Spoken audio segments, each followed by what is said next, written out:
சாய் சொந்தங்களே, குருவார வணக்கம். இது 50வது வாரமாக இருக்கிறதுனால இந்த வாரத்திலிருந்து ஒரே ஒரு விஷயத்தை நம்ம இங்கே கடைப்பிடிக்கலாம். யார் ஆரத்தி காமிக்க வர்றாங்களோ அவங்களுடைய கோரிக்கை நியாயமானதாக இருந்தால் தான் பாபா ஏற்றுக்குவார். அந்த நியாயமான கோரிக்கை நிறைவேறணுன்ட்டு ஒரு அரை செகண்டு கூட்டு பிரார்த்தனையாக எல்லாரும் வேண்டிக்குவோம்.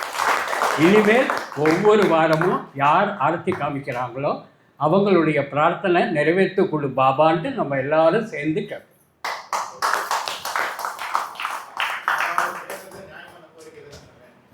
அதான் இல்லைன்னா பாபா பக்கத்துலேயே விட மாட்டேன்.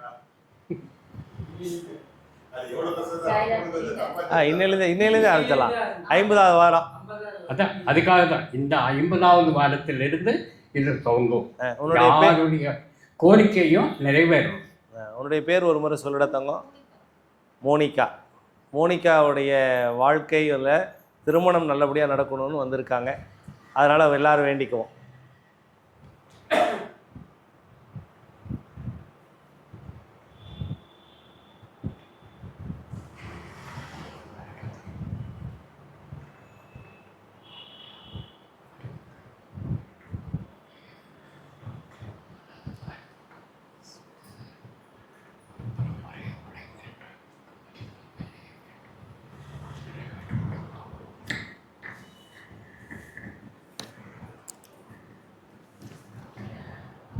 சாய் சொந்தங்களுக்கு மீண்டும் ஒரு குருவார வணக்கம். இன்னைக்கு சச்சரிதத்தை படிக்காத ஒரு மனிதரை படிக்க வைக்கிறாரு பாபா. இந்த 2வது அத்தியாயத்தில் முக்கியமான கேரக்டருங்க எடுத்துக்கிட்டிங்கன்னா காக்கா சாஹேப், நானா சாஹேப் டெண்டுல்கர், நானா சாஹேப் சந்துர்கர், அதுக்கப்புறம் மகாதேவ் தேஷ்பாண்டே அதாவது ஷியாமா, அதுக்கப்புறம் தாதா கேல்கர். இவங்க பாபாவுக்கு ரொம்ப பக்கத்தில் இருக்கிற 4 மனிதர்கள். காக்கா சாஹிப் டீச்சர், தாதா கேல்கர், பாபு சாஹிப் ஜோத், அதுக்கப்புறம் மாதவராவ் தேஷ்பாண்டே, அதுக்கப்புறம் பாபா. இவங்களில் காக்கா சாஹிப்பும் ஷியாமாவும் 2 பேரும் ரொம்ப பக்கத்தில் இருக்கிறவங்க. பாபாவினுடைய அத்தனை செயல் திட்டங்களையும் அவங்க தான் நிறைவேற்றுறவங்க. அவர் பாபா சார்பில் அவர் என்ன சொல்கிறாரோ அதை செய்கிறவங்க. அதில் இன்னைக்கு காக்கா சாஹிப் அவரை இன்னைக்கு காக்கா சாஹிப் தீட்சத்துன்னு அப்படின்ட்டு அவங்கள சொல்லுவார். அவரை பற்றி முதல்ல தெரிஞ்சுக்கிட்டு 2வது அத்தியாயத்துக்குள்ளார் ஒவ்வொரு வாரம் இந்த 53 அத்தியாயங்களில் வர்ற முக்கியமான கேரக்டர்களுடைய வாழ்க்கையை பற்றியும் நம்ம தெரிஞ்சுக்கணும் அப்படிங்கிற நோக்கத்தில் தான் காக்கா சாஹிப் தீட்சத்தினுடைய வாழ்க்கை. இந்த காக்கா சாஹிப் தீட்சத் பம்பாயில் பெரிய வக்கீல். National Congress, Indian national Congress பார்ட்டியில் ரொம்ப ஆக்டிவ் மெம்பர். அவர் பாம்பேயில் பெரிய லாயர், நல்ல பேரும் மரியாதையும் மதிப்பும் உள்ள நபராக மும்பாயில் வாழ்ந்து வருகின்றார். அவர் 1906ஆம் ஆண்டு லண்டனுக்கு செல்கின்றார். அங்கே ஒரு ஆக்சிடெண்ட்டில் பாதிக்கப்படுறார். அதில் அவர் ஒரு கால் அடிபட்டு ஊனமாகிறது. அந்த கால் ஊனமானதற்காக எவ்வளவோ டாக்டரை பார்த்துட்டாரு, எவ்வளவோ வைத்தியங்களை பார்த்துட்டாரு, எவ்வளவோ இடங்களுக்கு சென்று வைத்தியங்களை பார்த்தார். எங்கேயுமே சுமாராகலை. அப்போ நானா சாஹேப் சந்தோர்கர் அவரை சந்தித்து என்ன சொல்கிறார், ஷீரடியில் ஒரு மகான் இருக்கான், நீ அங்கே போ, அங்கே போனீங்கன்னா உனக்கு ஏற்பட்டிருக்கிற இந்த பிரச்சனை பாபா தீர்த்துடுவார் அப்படிங்கிற. அப்போ காக்கா சாஹிப்பினுடைய மனசு அவர் என்ன பதில் சொல்கிறார், இந்த உடம்புல இருக்கிற ஊனத்தை பற்றி எனக்கு கவலை இல்லை, என் ஆத்மாவில் இருக்கின்ற ஊனத்தை பாபா சரி செய்தால் போதும் அப்படிங்கிறார். அப்ப அதனுடைய நோக்கம் என்னன்னா, என்னுடைய ஆத்மா புனிதம் அடையணும்னா நான் பாபாவை சந்தித்த பிறகு, அவர் பாதத்தை தொட்ட பிறகு, அவர் பார்வை என் மேல் பட்ட பிறகு என்னுடைய ஆத்மா புனிதமடையட்டும், என்னுடைய தீய வினைகள் என்னை விட்டு நீங்கட்டும், என்னுடைய அகநோய் தீரட்டும், என்னுடைய புறநோய் தீரட்டும், என்னுடைய சொல்லாற்றல் திறமை வளரட்டும், நல்ல சிந்தனைகள் ஓங்கி நிற்கட்டும், சமுதாயத்திற்காக என்ன செய்ய முடியுமோ செய்வதற்கான உற்சாகமும் உணர்ச்சியும் எனக்கு பாபா அளிக்கணும் அப்படின்ட்டு நானா சாஹிப் சந்தோர்கர் கிட்ட சொல்கிறார். சரி, அப்படின்னா நீ போய் முதல்ல பாபாவை சந்திக்கணும் அப்படிங்கிறார். உடனே பாபாவை சந்திக்கிறதுக்காக அவர் 1906 அந்த ஆக்சிடெண்ட்டுக்கு அப்புறம் 1909 வரைக்கும் கஷ்டப்பட்ட அந்த காக்கா சாஹிப் தீட்சித் 1909 கடைசியில் பாபாவை சந்திக்க போகிறார். யார் சொல்லி? நானா சாஹிப் சந்தோர்கர் சொல்லி. இப்போ பாபாவை பார்க்கறதுக்கு முன்னாடி அவருடைய எண்ணங்கள் வெகு வேகமாக ஓடிட்டுருக்கு. அதாவது பாபாவை நம்ம சந்திக்க போகிறோம், நான் என்னுடைய ஆத்மா புனிதமடைய போகுது, எல்லாமே இனிமேல் எனக்கு இப்பிறவையிலும் அடுத்த பிறவையிலும் எனக்கு எல்லாமே நன்மைகள் தான் நடக்கும். பாபா வெறும் தோலும் சதையும் உள்ள ஒரு மனிதர் அல்ல, கடவுள் அப்படின்ட்டு அவர் பேசுகிறார். அந்த தோலும் சதையும் உள்ள மனிதர் கடவுளாக அவதரித்தது நம்மை போல் உள்ள மனிதர்கள் அவருடைய பாதத்தை பற்றி கொள்வதற்காகவும், நம் இம்மை மறுமை நல்ல மோட்சமடைய வேண்டும், சுபிட்சமடைய வேண்டும், நம்முடைய தீய செயல்கள் நம்மை விட்டு அகல வேண்டும், தீ வினைகள் அகல வேண்டும் அப்படின்ட்டு சொல்கிறார். அப்போ பாபாவை சந்திக்கிறார். சந்தித்த உடனே பாபா என்ன சொல்கிறார்? காக்கா, அவர் செல்லமா காக்கா சாஹிப் தீட்சத்தை எப்படி கூப்பிடுவார் அப்படின்னா,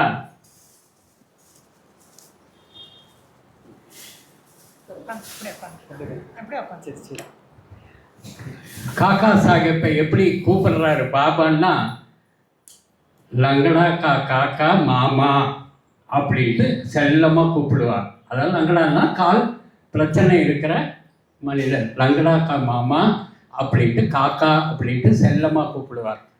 கூப்பிட்டுட்டு அவர்கிட்ட என்ன சொல்கிறார்? அவரோட வந்திருக்கிற நானா சாஹிப் சந்தோர்கர் அங்கே இருக்கிற மற்ற நபர்களுக்கு முன்னால், உன்னை ஏன் இங்கு வரவழைத்தேன் தெரியுமா? அவர் வர்றதுக்கு நானா சாஹிப் சொன்ன உடனே ஷியாமாவை கூப்பிட்டு அகமத் நகருக்கு போய் காக்கா சாஹிப் வருவார், அவரை கூப்பிட்டுட்டு என் சனஸ்தானுக்கு வா அப்படின்ட்டு சொல்லி அனுப்புகிறார். அவர் ஷியாமா போய் கூப்பிட்டுட்டு வந்த உடனே அவர் பாதத்தை தொட்டு வணங்கின உடனே அவருக்கு ஏற்பட்ட மாறுதல்கள் பூரா அவருக்கு தெரியும். அப்போ பாபா அவர்கிட்ட என்ன சொல்கிறார்? நீ இம்மை மறுமை புனிதமடைவதற்காக என்னை சந்திக்க வந்திருக்கின்றாய், நான் உன்னை ஏன் சந்திக்க வேண்டும் என்று இங்கு வரவழைத்தேன் தெரியுமான்ட்டு கேட்குறேன். என்ன பாபா எனக்கு தெரியலையே அப்படிங்கிறார். போன பிறவியில் நீ, அதாவது காக்கே சாஹிப் தீட்சத், தாதா கேல்கர், மாதவராவ் தேஷ்பாண்டே, பாபா, பாபு சாஹிப் ஜோர், நாம் நால்வரும் என்னுடன் இணைந்து ஐவராக ஒரு குருவின் கீழ் ஐக்கியமாகி இருந்தோம் முற்பிறவியில். இந்த பிறவியில் என்னுடன் இருப்பதற்காகத்தான் நான் உன்னை இங்கே அழைத்தேன் என்று சொல்கின்றார். அப்ப காக்கா சாஹிப் என்ன சொல்றாரு மற்றவங்களுக்கு? ஒரு பிறவி இல்லை பாபா, பல பிறவிகள் புண்ணியம் செய்திருந்தால்தான் உன்னை பார்க்கவே முடியும், உன்னை தரிசிக்கவே முடியும் அப்படின்ட்டு காக்கா சாஹிப் டீச்சர் சொல்றார். அப்ப இந்த பிறவி மட்டுமில்லை, அடுத்த பிறவி மட்டுமில்லை, பல பிறவிகள் எடுத்தால் கூட நாம் நம்முடைய கர்ம வினை நம்மை விட்டு எப்படி பிரிவது, நம்முடைய ஆத்மா எவ்வளவு பரிசுத்தமாக மாற்றப்படுகின்றது என்றால் குருவினுடைய பாதம். அப்ப அந்த காக்கா சாஹிப் 1910ஆம் ஆண்டுல இருந்து ரொம்ப தீவிர பக்தராயிட்டார். சீரடியிலேயே செட்டில் ஆயிட்டார்.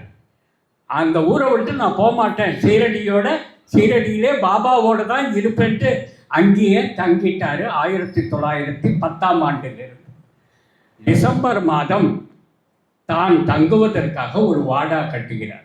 வாடான்னா அவர் லாட்ஜ், தங்குற இடம் கட்டுறார். அந்த வாடா எப்படி டிசம்பர் மாதத்தில் ஆரம்பித்து ஏப்ரல் மாதம் 11ஆவது வருஷம் கட்டி முடிச்சிடுறார். அதில் முதல் மாடியில் காக்கா சாஹிப் குடியிருக்கார். மீதி இடங்கள் பாபாவை தரிசிக்க வருகின்றவர்கள் தங்குவதற்காக வசதி செய்து கொடுத்திருக்கின்றார். அதில் ஒரு டைனிங் ஹாலும் கட்டி பாபாவை பார்க்க வர்ற பக்தர்கள் இங்கே தங்கி சாப்பிட்டுட்டு போகட்டும் அப்படின்ட்டு அவ்வளவு வசதி படைத்தவர். அவளுடைய நல்ல எண்ணம். அதற்கு காரணம் பின்னாடி வருது சொல்கிறேன். ஏன் அந்த மனசு அவருக்கு வந்தது அப்படிங்கிறதுக்கு அதுவும் பாபா தான் காரணம். இந்த பாபாவினுடைய செயல்கள், அவர் கூறிய கதைகள், அவர் விளையாடிய திருவிளையாடல்கள், அவர் நிகழ்த்திய மாறுதல்கள், எத்தனை பக்த கோடிகளுக்கு என்னென்ன சுபிட்சம் அளித்தார் அப்படிங்கிற விஷயத்தை ரொம்ப தெளிவாக பாபா என்ன சொல்கிறார், நீ இதை மட்டும் என்னதை மட்டும் பேசாத, உன்னுடைய வாடாவில் போய் உக்காந்து ஏக்நாத் பகவத் பாவரத் ராமாயண் இது ரெண்டும் படி.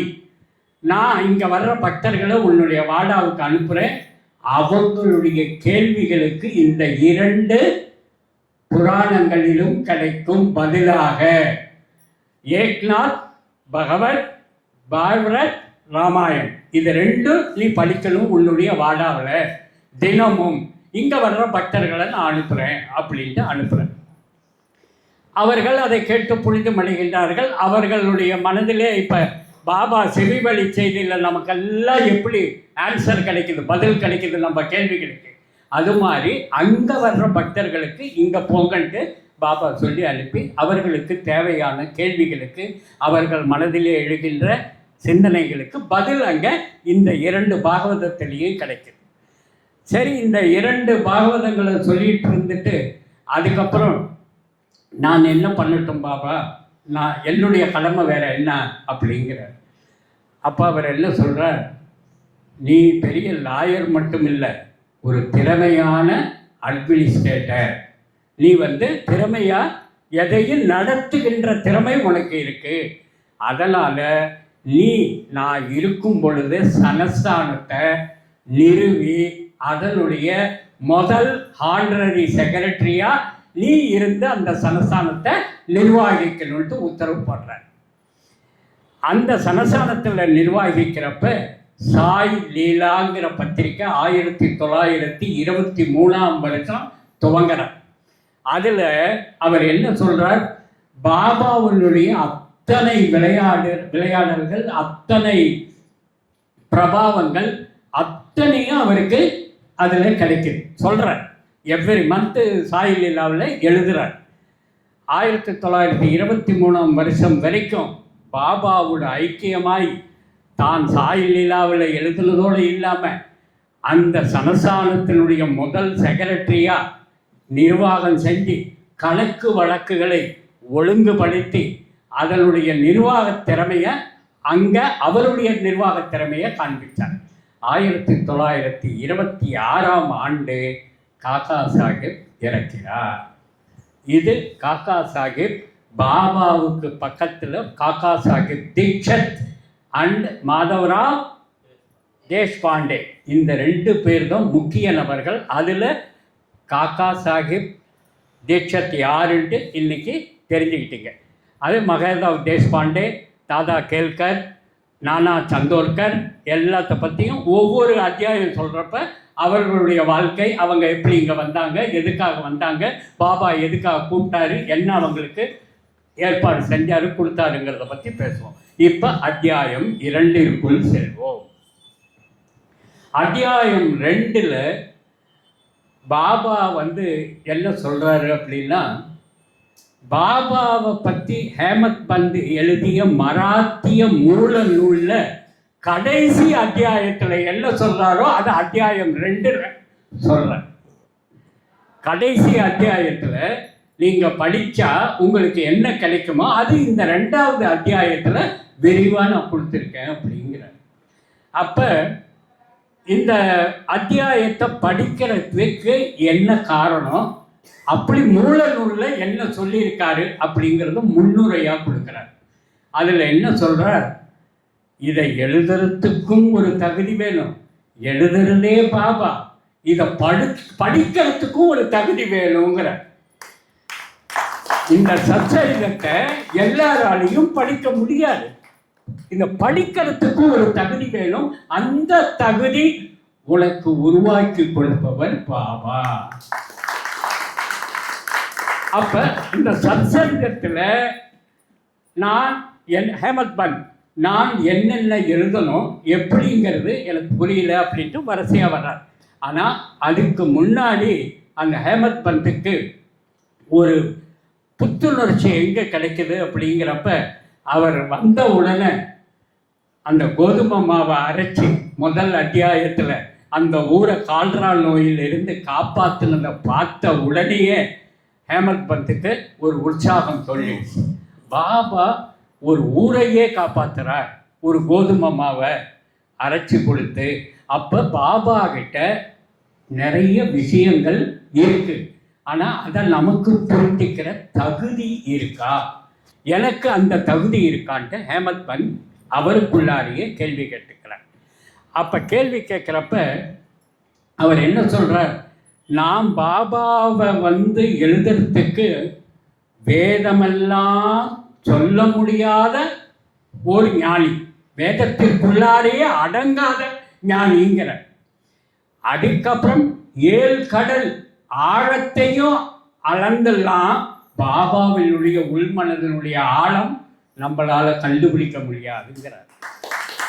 ஆகாயத்தையே அலங்கரிக்கலாம், அது நம்முடைய திறமையால் முடியும், ஆனால் பாபாவினுடைய ஞானமும் சக்தியும் நமக்கு அளவிட முடியாது அப்படின்ட்டு அவர் தன்னைத்தானே ஒரு ஞானி இன்னொரு ஞானியை பற்றி எழுதலாம், ஒரு நண்பன் இன்னொரு நண்பனை பற்றி எழுதலாம்.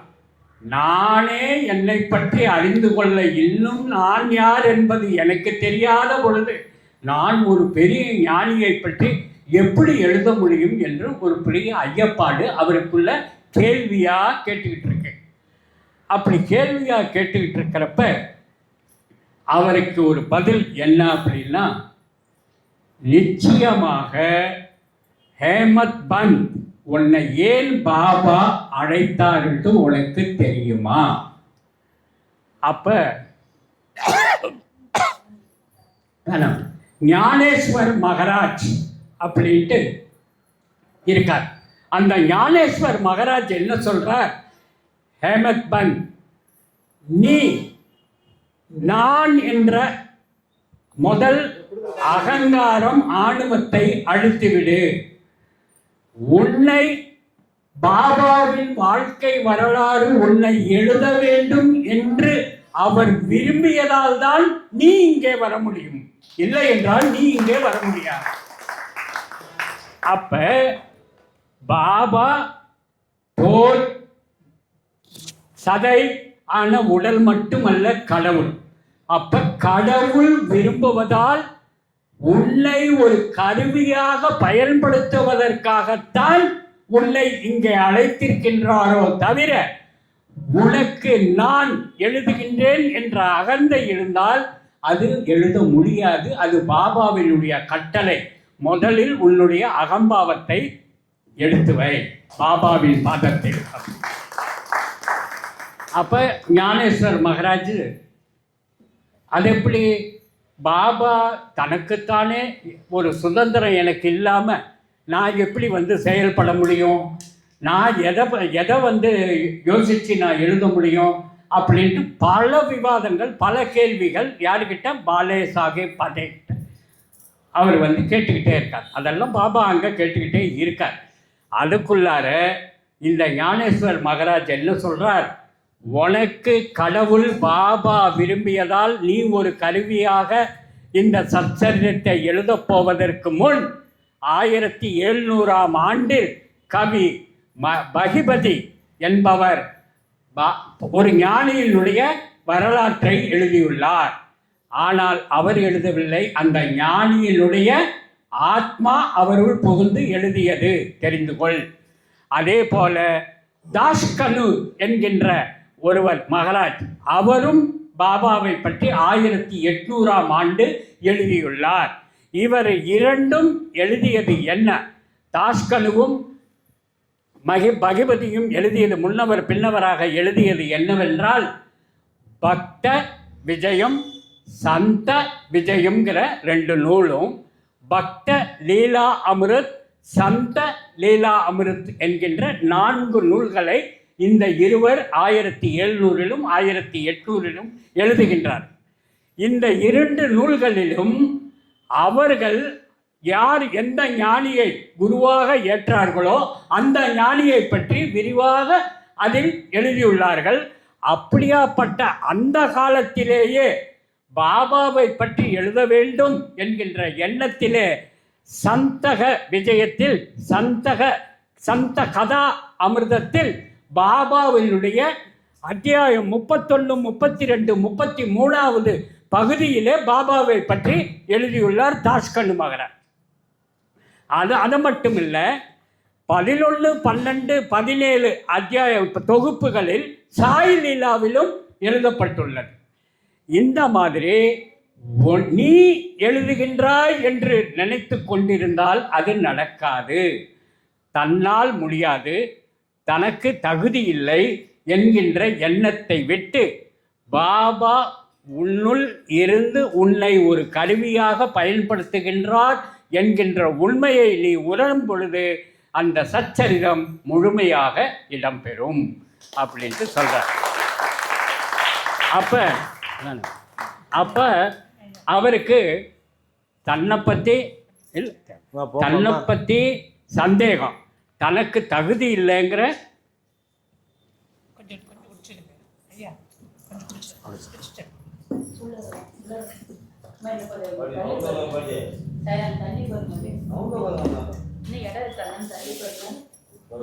இந்த சைடு இப்படி வந்து உட்கார எல்லாரும்.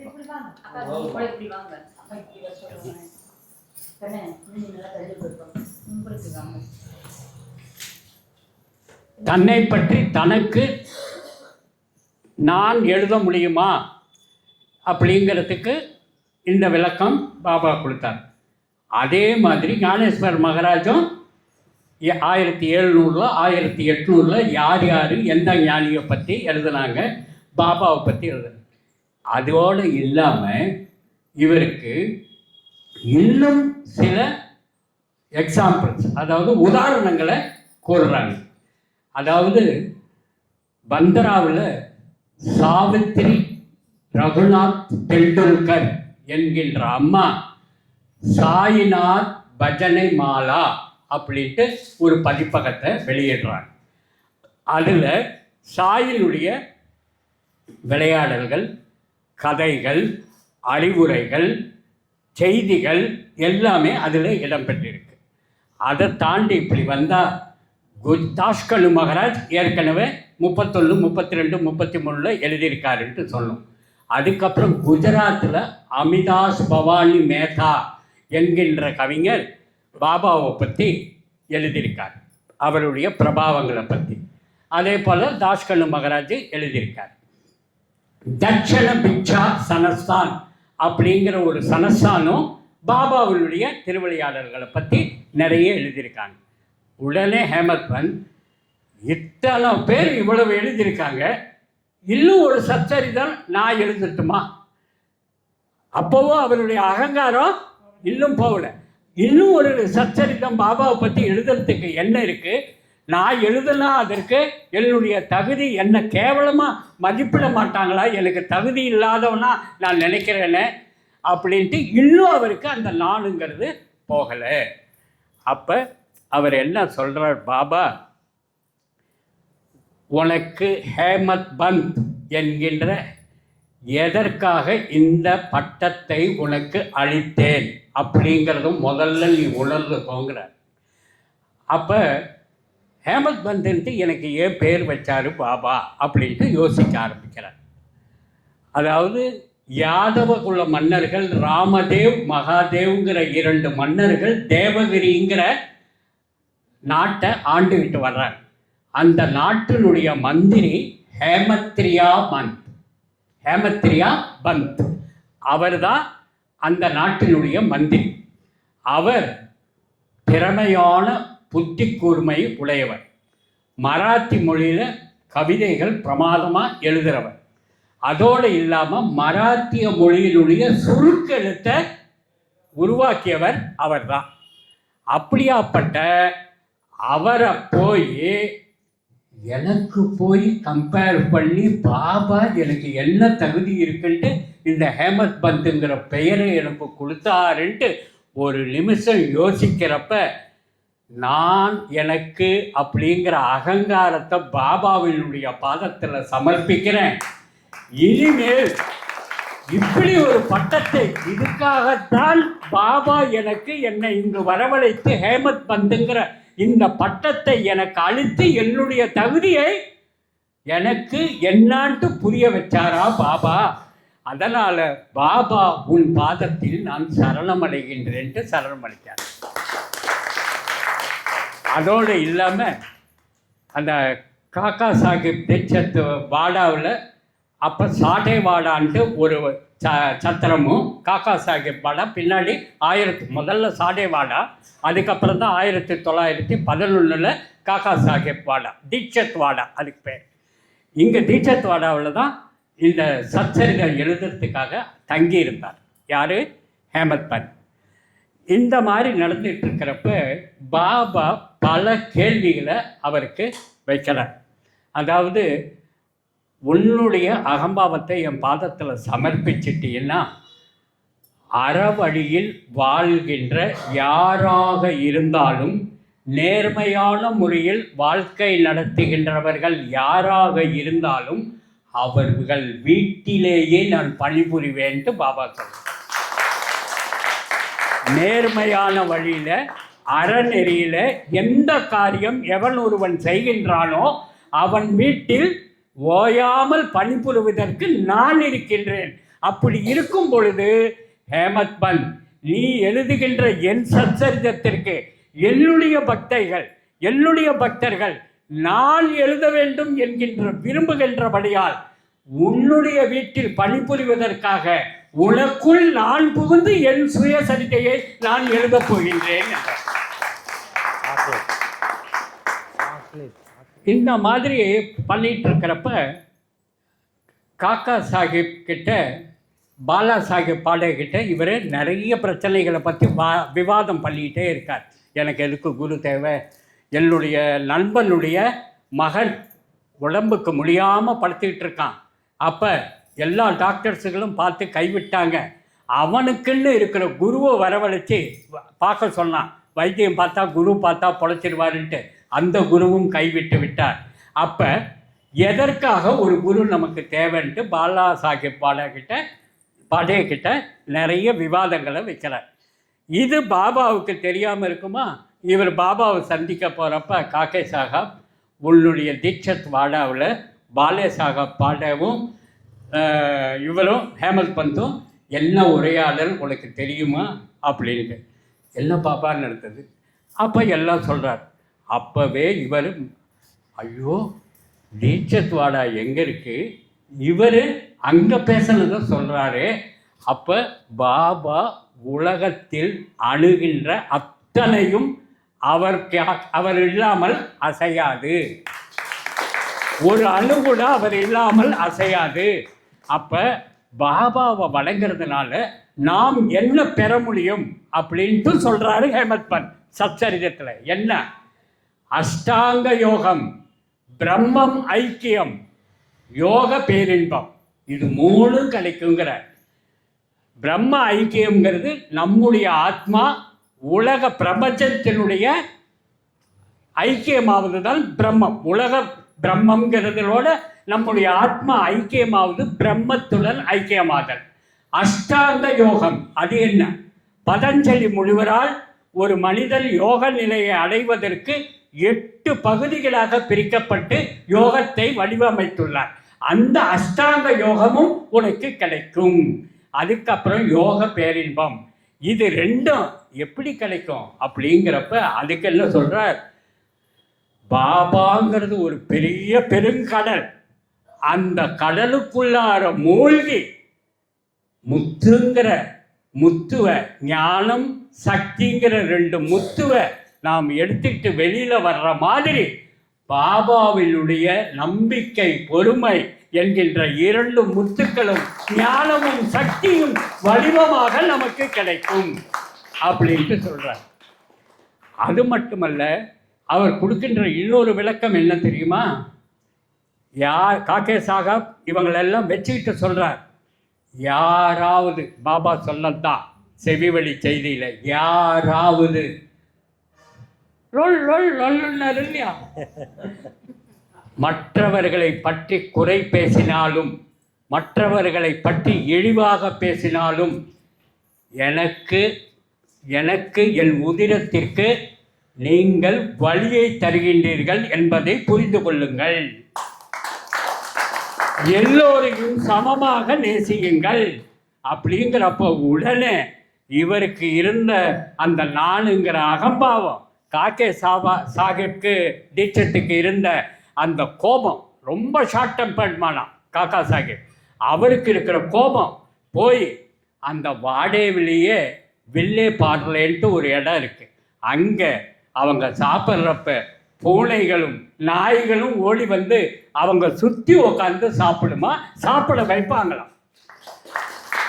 இந்த ஞானத்தை கொடுத்தது அவருடைய நான் என்ற அகம்பாவம் அகன்றியதனாலும், இந்த காக்கே சாஹிப்பிற்கு இருக்கின்ற கோபம் என்கின்ற அதை வெளியில் எடுத்ததுனாலையும் நம்பிக்கை பொறுமை ஞானம் சக்தி அப்படிங்கிறத அவங்களுக்கு கிடைச்சதுனால அந்த நல்முத்துக்கள் எல்லோருக்கும் கிடைக்க வேண்டும், எல்லாரும் பெற வேண்டும், எல்லாமும் கிடைக்க வேண்டும் என்கின்ற எண்ணத்திலே நான் என் பக்தர்களுக்காக நானே என் சுயசரிதையை ஹேமத் பந்த் ஒரு கருவியாக அவர் தொகுக்கின்ற என்னுடைய விளையாட்டுகளையும் என்னுடைய உரையாடல்களையும் என்னுடைய கதைகளையும் என்னுடைய பக்தர்களுக்கு கொண்டு செல்வதால் இம்மை மறுமை தீவினை நல்வினை அவர்களுடைய சிந்தனை செயல் அத்தனையும் புனிதம் பெறும் என்று கூறி ஹேமத் பந்தை கருவியாக பயன்படுத்தி இந்த உலகத்திற்கு இந்த சச்சரிதத்தை கொடுத்தார் என்று கூறி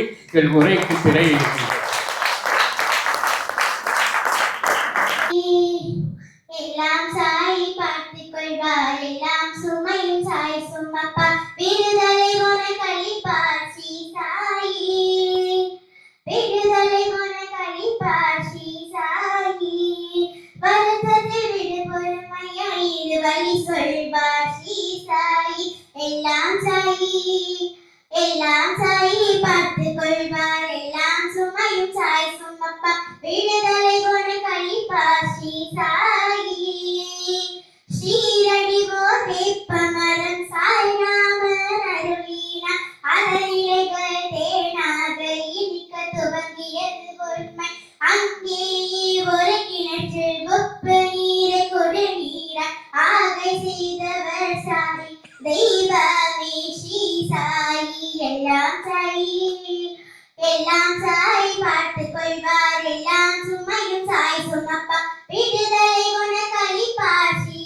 சாயி, படிப்பறிவே அறியாத சிறு பெண்ணுக்கு வேதங்களில் பொருள் சொல்லருள் செய்தவர் இதுவும் நடந்த உண்மை, எங்கோ எரியும் நெருப்பில் விழுந்தவோர் குழந்தையை ராட்சித்தார் வெகு தொலைவில் இருந்து ஸ்ரீ சாயி, எல்லாம் சாயி, எல்லாம் சாய் பார்த்துக் கொள்வார், எல்லாம் சுமையும் சாய் சுமப்பா, விடுதலை உனக்கு அளிப்பார் ஸ்ரீ சாயி, தீபம் தண்ணீராயே இந்த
சூப்பர். எல்லாம் சாய் பார்த்துக்கொள்ளும். நம சிவாய்.